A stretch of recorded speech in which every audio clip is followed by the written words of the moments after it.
Halo semuanya, sekarang saya akan kembali lagi menceritakan sebuah cerita horor dari akun @pusara_waktu dengan judul Nenek Iri Berujung Maut. Halo, nama saya Yesi. Saya akan menceritakan sebuah kisah nyata yang dialami oleh keluarga saya sendiri.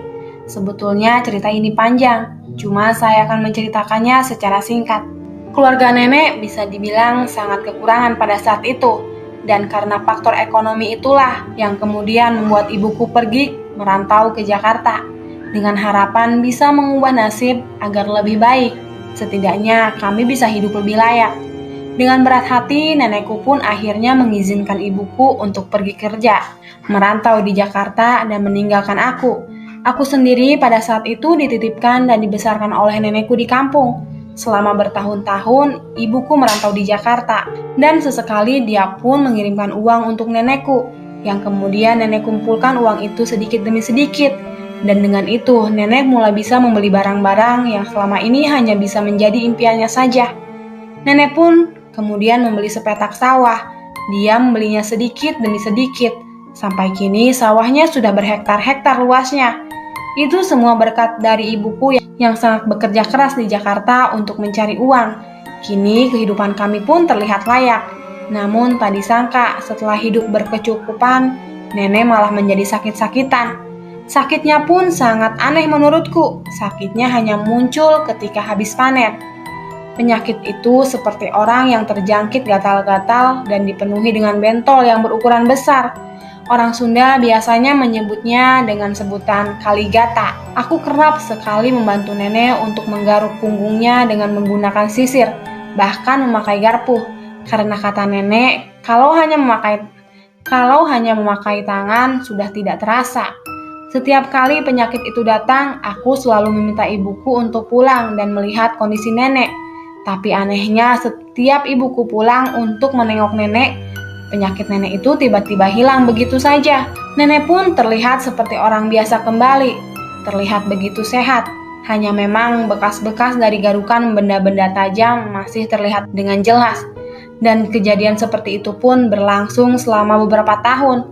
Pada suatu saat, ibuku pulang kampung dan merencanakan akan membawa aku untuk tinggal di Jakarta dan meneruskan sekolah di sana.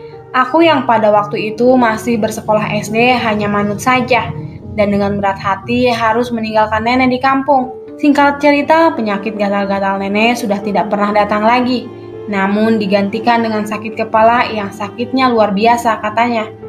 Dan seperti biasa, penyakit itu datang setelah sawah panen. Nenek pun sudah pernah dibawa ke orang pintar, dan menurut orang itu, bahwa ada tetangga nenek yang iri, dan dia menanam sesuatu di sekitar rumah.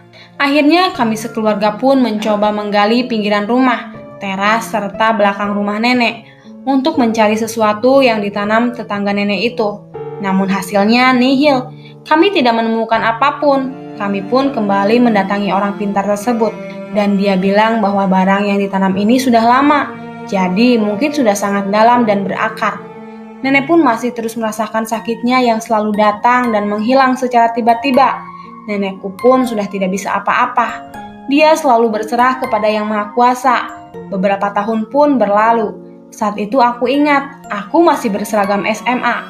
Ibuku menyuruh nenek untuk secepatnya pergi ke Jakarta. Ibuku bersikeras bahwa nenek harus pergi ke Jakarta sebelum panen tiba, dan membiarkan panen sawah dilakukan oleh orang lain. Yang penting nenek tidak usah ikut memanen. Namun nenekku juga bersikeras tidak mau meninggalkan sawah di masa panen, dan dia tetap memilih untuk tinggal di kampung saja. Ibuku terus memaksa, walaupun tahu nenek akan terus menolak, karena pada saat itu ibu sudah mendapat firasat yang buruk.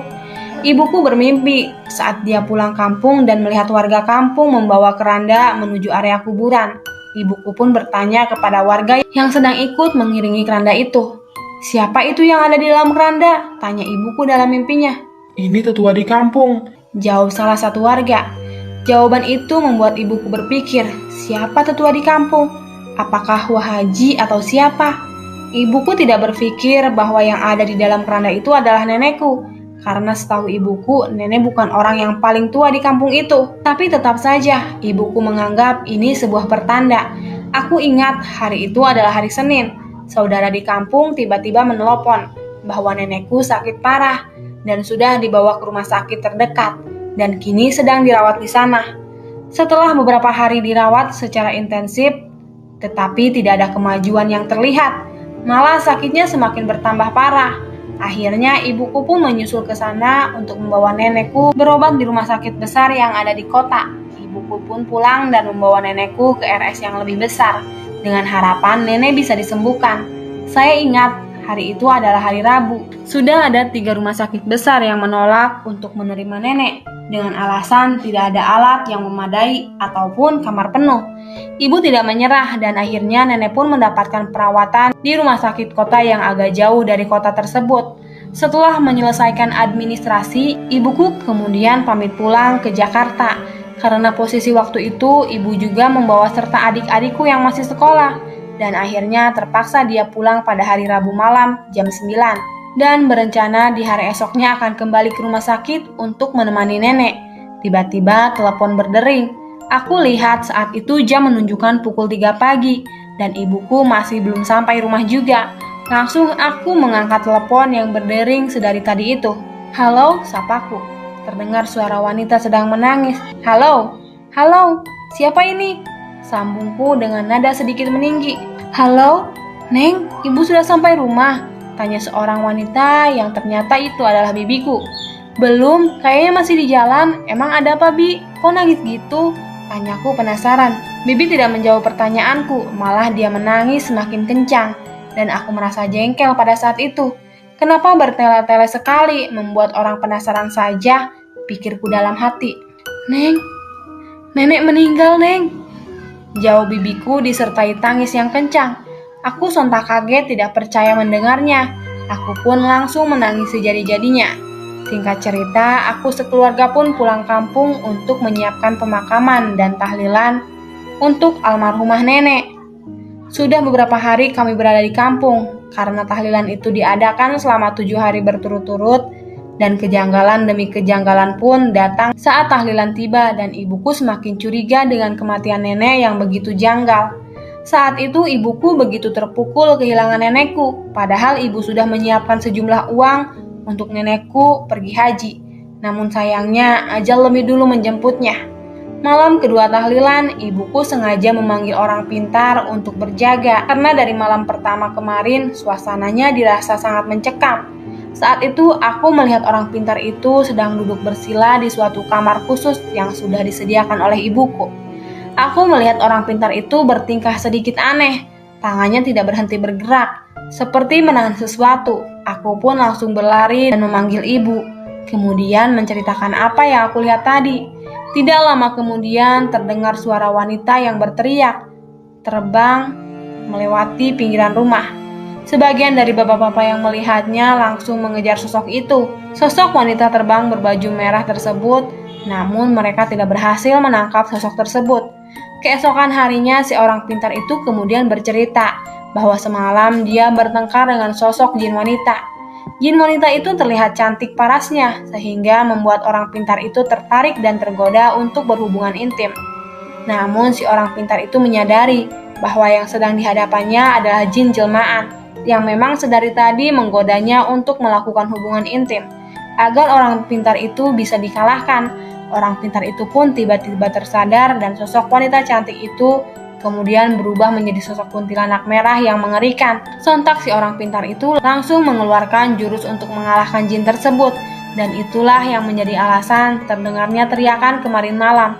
Sosok jin tersebut berteriak dan langsung pergi begitu saja. Di malam ketiga tahlilan, warga kampung digegerkan kembali oleh penampakan sosok pocong yang bertubuh gemuk. Warga mengira itu adalah pocong dari nenekku, karena memang nenekku kebetulan perawakannya itu gemuk. Pocong itu menunggu warga dengan cara meminta tolong. Malam itu tetangga nenek yang bernama Mimi sedang berjalan pulang dari tahlilan. Rumahnya memang terbilang paling jauh di antara tetangga yang lain.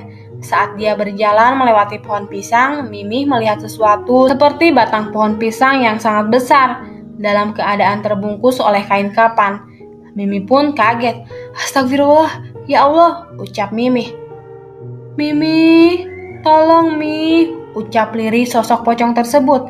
Mimi pun lari terbirit-birit menuju rumahnya dan menceritakan kepada warga kampung keesokan harinya apa yang dialaminya tadi malam. Hari berikutnya sampai tahlilan Selasa. Entah kenapa ibuku merasa tidak puas, seperti ada yang mengganjal. Ibuku merasa bahwa nenekku kini sedang berada dalam kesulitan, dan yang dikubur itu bukan nenekku, hanya jasadnya saja yang menyerupai nenekku. Akhirnya ibu dan pamanku memutuskan untuk menemui seorang kiai yang katanya bisa menyelesaikan persoalan seperti ini. Ibu dan pamanku pun sampai di kediaman kiai tersebut dan mereka dibuat kaget oleh pernyataan kiai tersebut. Dia berkata bahwa nenekku itu disantet oleh 4 orang sekaligus.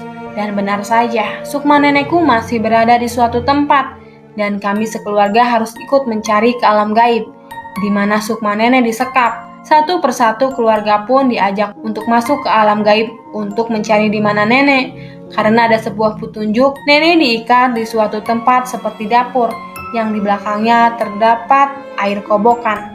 Singkat cerita, apa yang kami upayakan hasilnya nihil. Kami sekeluarga tidak menemukan nenek, dan teka-teki rumah yang di belakang dapurnya terdapat kobokan air pun belum terpecahkan. Kami pun berpikir keras, siapa lagi anggota keluarga yang dapat menebus lebih jauh ke alam gaib untuk menemukan sukma nenek kami. Kami pun sempat patah semangat karena kami tidak kunjung berhasil untuk menemukan keberadaan sukma nenek.